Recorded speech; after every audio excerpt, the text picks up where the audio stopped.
जिन suicide करा उनके माता पिता भी आए हैं, ऐसी बात नहीं है। और बड़े बुजुर्ग लोग, किसान, कहाँ से लोग आ रहे हैं। तो ये चाहता हूँ कि देखो आवाज़ उठाएंगे तो भैया जो आने वाले जो गद्दी पे जो बैठेगा वो डरेगा। शांतिपूर्ण धरना प्रदर्शन चल रहा है, संविधान के दायरे में चल रहा है और ये मांग रखना हमारी जिम्मेदारी भी है और हमारा हक भी है। आप लोगों को राशन दे देकर उन्हें बिल्कुल अपंग बना रहे हो। मैं विरोध में नहीं हूँ क्योंकि कुछ लोग हैं उसके लिए जो उन्हें ज़रूरी है कि भाई आप जो है ना, तो ये जो एजुकेशन का सिस्टम जो गड़बड़ हो रहा है ना, इसको ठीक कर लो। ये मोदी जी अगर ठान लेना ये ठीक है। किसी की हिम्मत नहीं कि कोई चूं कर दे, किसी की भी औकात नहीं है कि कोई यूँ कह दे कि नहीं मैं इस्तीफा नहीं देता। मैं सबसे पहले आपका धन्यवाद करना चाहता हूँ जो आप निष्पक्ष पत्रकारिता करते हैं। आप और गोदी मीडिया की तरह नहीं है जो यहाँ पर नहीं आए हैं। हालांकि आप प्रोटेस्ट चल रहा है, हंगर स्ट्राइक चल रही है स्टूडेंटों के लिए जो जिन्होंने सुसाइड करा है और नीट पेपर लिख के लिए, पर यहाँ पर कोई भी गोदी मीडिया दिखाने नहीं चाहता। आप जैसे लोग हैं जो यहाँ पर सच्चाई दिखाते हैं और लोगों को बताते हैं कि यहाँ क्या चल रहा है। तो बहुत बहुत धन्यवाद। और हाँ, मैं ये कहना चाहता हूँ कि जितने भी लोग हैं, चाहे अदर सिटी में कितनी भी दूर हैं, भाई अगर फुर्सत मिले, अगर आप फ्री हो तो आओ प्रोटेस्ट पे और सफल बनाओ, क्योंकि ये आपके लिए नहीं, आपके आने वाली पीढ़ियों के लिए लड़ाई लड़ी जा रही है कि आने वाले टाइम में जो अभी जो पेपर लीक हो रहे हैं, आने वाले टाइम में पेपर लीक ना हो किसी के। अभी हमारी बहन, मैं स्टूडेंट हूँ पर मेरी बहन है, वो अभी पढ़ाई कर रही है, उसे मैं मतलब LLB पढ़ाई करवानी थी। तो मैं चाहता हूँ कि देखो आज हम आवाज़ उठाएंगे तो मेरी बहन अच्छे से पढ़ाई कर लेगी और जो अपना उसका जो सक्सेस है, उसका गोल है, वो अचीव कर लेगी। तो घर से बाहर निकलो, स्ट्राइक में आओ, सफल बनाओ वीडियो को। और मैं ये चाहता हूँ आपसे कि यहाँ जिन सुसाइड करा उनके माता पिता भी आए हैं, ऐसी बात नहीं है। और बड़े बुजुर्ग लोग, किसान, कहाँ से लोग आ रहे हैं, पर आप ही लोग हैं जो बस खाली रील्स देखने से अगर फोकट टाइम मिल गया हो तो यहाँ पर आओ और इसका हिस्सा बनो और इसे सपोर्ट करो, इस भाई को सपोर्ट करो जो अभिजीत दीप के भाई है, जो हमारे लड़ रहे हैं, हमारे स्टूडेंटों के लिए लड़ रहे हैं। तो भैया बहुत बहुत धन्यवाद। मैं दिल की बात तो बहुत कुछ है, आप अगर सर आप पूछना चाहोगे मैं तो कुछ बताऊंगा आपको। मैं फरीदाबाद से आया हूँ, फरीदाबाद। मैं स्टूडेंट हूँ, अभी फ़िलहाल जॉब चल रही है मेरी। हाँ, जॉब छोड़ के आया हूँ अभी यहाँ। इसलिए यार देखो, मैं इसलिए नहीं आया कि यहाँ पर स्ट्राइक चल रही है, यहाँ पर कोई बंदा फेम होने जाता है, नहीं।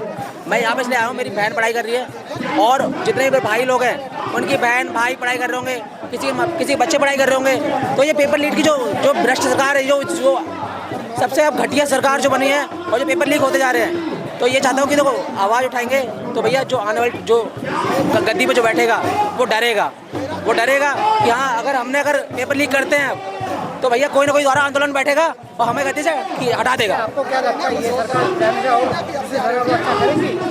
डर बैठ जाएगा ना, डर बैठ जाएगा लोगों के अंदर। जब स्टूडेंट की पास, अभी आपने देखी नहीं पावर स्टूडेंटों की पावर बहुत तगड़ी होती है।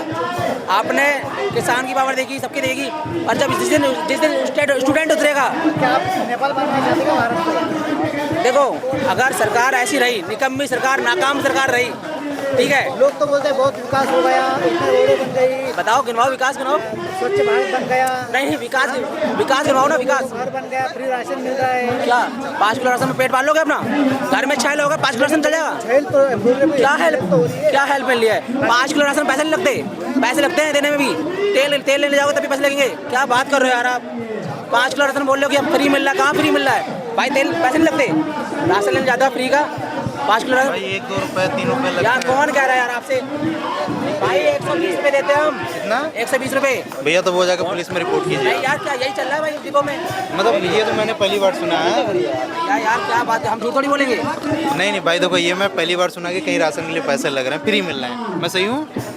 हाँ, फ्री हमारे इलाके में भी। कहाँ से आते हो आप? मैं फरीदाबाद से हूँ भाई। तो यूपी का तो मैं भी हूँ भाई, हमारे यहाँ तो यूपी है। में हम भी है, वहाँ से फ्री है। देखो मैं अगर राशन की बात करूँ, आप यूपी से हो?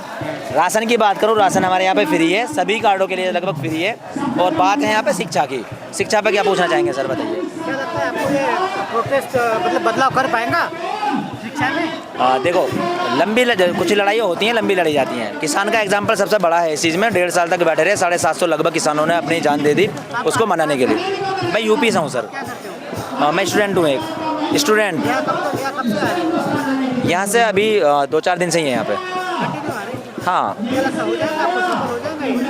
देखो संविधान में धरना रखने का प्रदर्शन करने का अधिकार दिया है। लोकतंत्र में अपनी आवाज़ उठाने का ये लास्ट चारा बचता है, तो वही कर रहे हैं। शांतिपूर्ण धरना प्रदर्शन चल रहा है, संविधान के दायरे में चल रहा है, और ये मांग रखना हमारी जिम्मेदारी भी है और हमारा हक भी है, और उसी के तहत कर रहे हैं। अब देखो क्या होता है आगे चल के। हम तो ये कहते हैं कि देखो कुछ भी हो, शिक्षा को मत छीनो किसी से। शिक्षित तो होना चाहिए यार इंसान, तभी तो देश तरक्की करेगा। अब जैसे राशन की बात चल रही थी, हम तो ये कह रहे हैं राशन क्यों दे रहे हो, लोगों को शिक्षा दो ना, ताकि पढ़ लिख के विदेश जाएं, काम करें। किसी की भी हो, मैं तो सभी को हो रहा हूँ। मैं किसी पार्टी का समर्थन नहीं कर रहा, ना ही किसी पार्टी के विपक्ष में हूँ। मैं बस सच बात बोल रहा हूँ। मैं चाहता हूँ कि मैं एजुकेशन लेता हूँ, पढ़ता हूँ। मैं चाहता हूँ मेरे देश का हर एक नागरिक एजुकेशन ले, शिक्षित हो, अच्छे से शिक्षित हो, और बहुत बेहतरीन तरीके से स्किल भी सीखे।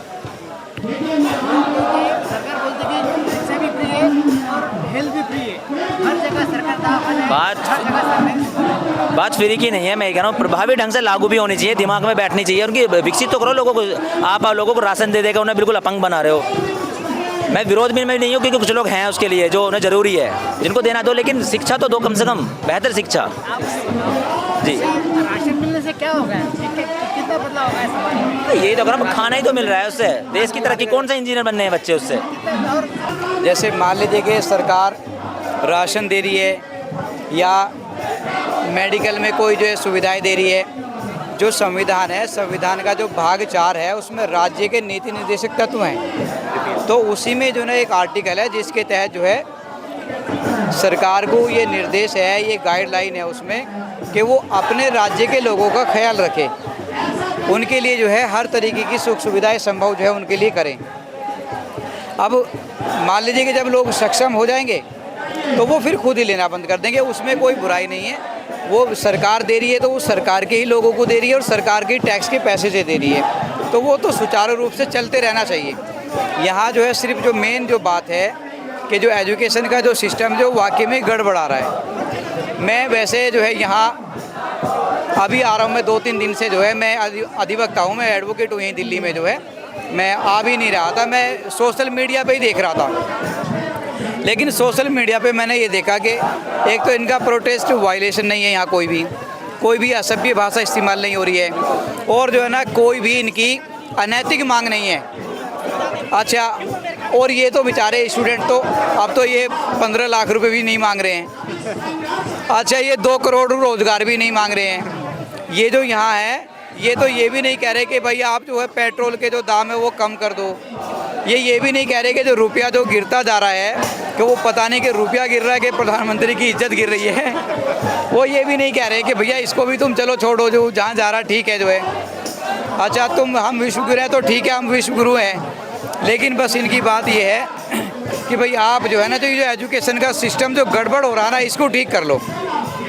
और मैं आपको बताऊं, अभी इस पे मंच पे अनाउंसमेंट हो रहा था कि जब से ये भूख हड़ताल शुरू हुई है ना, तब से लेके और अब तक में ना अभी 3-4 पेपर लीक हो गए हैं। अभी ये तो परसों तो ये मैंने खुद ही अभी ताज़ा है, क्योंकि जब से पेपर लीक का मामला आया तो हम भी ध्यान देने लगे, पेपर लीक भी हो रहे हैं क्या। ये राजस्थान में वो मेडिकल का एक एग्ज़ाम हो रहा था, वो सामूहिक रूप से नकल हो रही थी, वो लीक हो गया। अभी जो है 4 दिन पहले जो है वो महाराष्ट्र में हो गया।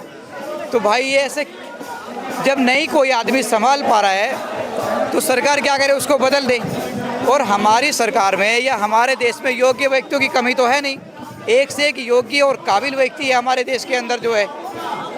आप किसी भी अन्य व्यक्ति को बिठा दें, उसमें क्या बात है। अच्छा, स्टूडेंट्स ये भी नहीं कह रहे कि भैया आप फलां को बनाओ या उसको बनाओ या उसको बनाओ, किसी पार्टी का नाम भी नहीं ले रहे। ये तो ये कह रहे हैं कि माननीय प्रधानमंत्री जी आप ही किसी को बिठा दें, अपने आदमी को जो है, बस ये कि वो सुचारू रूप से इस निज़ाम को चलाते रहें। और यहाँ तो सारे लोग जो है सरकार को ही पसंद करने वाले लोग हैं। अभी कल मुझे ये बात सुन के बड़ा थोड़ा सा वो रहा, एक आदमी ऐसा वो यूँ कह रहा थी मैं बिल्कुल पक्का समर्थक हूँ सरकार का, लेकिन भाई पेपर लीक हो रहा, बच्चे मर रहे हैं, और ये बड़े दुख की बात है। 20 से ज़्यादा स्टूडेंट जो इसमें मरे हैं, और ये तो चलो गिनती में आ गए तो पता चल गया, जो गिनती में नहीं आए उनका क्या। और मैं आपको ये बात बता दूं कि ये हमारे लिए दुर्भाग्य की बात है कि हमारा स्टूडेंट यहाँ बैठा है, और जी आपका जो है एक शिक्षाविद जो है, जो टीचर है ना, जो अध्यापक होता है, मान लीजिए कि जैसे मैं हूँ, मेरे पास में 2 क्लाइंट है, मेरे पास में मेरे परिवार में 4 मेंबर है, तो उन 4 का ही समय मेरे साथ जुड़ा हुआ है। अगर और ये जो टीचर होता है ना, देश का जो टीचर होता है, हमारे देश में कहा जाता है a teacher is greater than own our father. और एक अध्यापक के समय के साथ में है ना, बच्चों का समय भी जुड़ा हुआ होता है। अब जो यहाँ पे जो शिक्षक हैं, जो सोनम वांगचुक सर है, एक वैज्ञानिक हैं, उनके साथ में बच्चों का समय जुड़ा हुआ है। टीचरों को जो इनका स्कूल भी है, पर्यावरण में इन्होंने काम किया, समाज के लिए इन्होंने काम किया। तो मेरे भाई, हमारी तो ये प्रार्थना है कि सरकार जो है सुन ले, और विद्यार्थी भी बड़ी उम्मीद लगाए बैठे हैं। और देखिए, ये सिर्फ जो है एक आदमी अगर ठान ले, जो हमारे माननीय प्रधानमंत्री जी मोदी जी अगर ठान लेना, ये ठीक है, किसी की हिम्मत नहीं कि कोई चूं कर दे, किसी की भी औकात नहीं है कि कोई यूं कह दे कि नहीं मैं इस्तीफा नहीं देता।